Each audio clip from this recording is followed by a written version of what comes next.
This great industrial giant, Ajaokuta steel plant, designed to create about 500,000 direct and indirect jobs across Nigeria, is yet to arise and still contributing almost nothing to Nigeria's economy after gulping billions of dollars.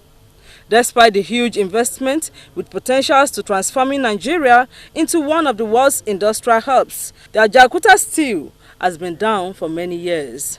Out of about 43 plant units, 40 were 100% completed as at 1994. That is 21 years ago.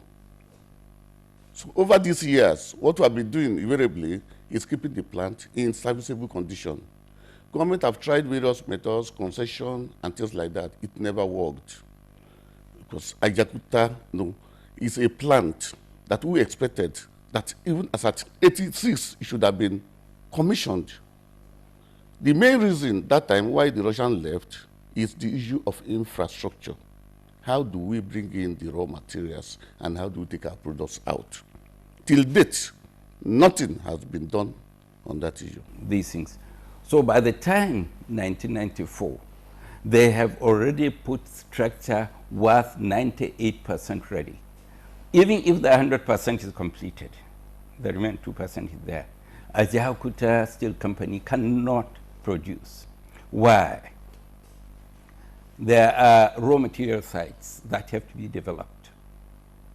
Out of all the steel-making raw material deposits that have been identified in Nigeria, only one has been developed to some level. In spite of this, the guests believe that bringing back to life the moribund Ajaokuta steel plant is key to national growth.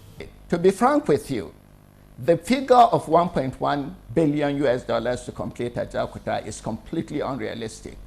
We believe, in my last discussions with Mecon and with Chorus Engineering, when we threw the technical audit documents at them, their view is that the maximum amount of money required to get that plant to kickstart at 50 to 60%, which is reasonable, is about 120 million US dollars.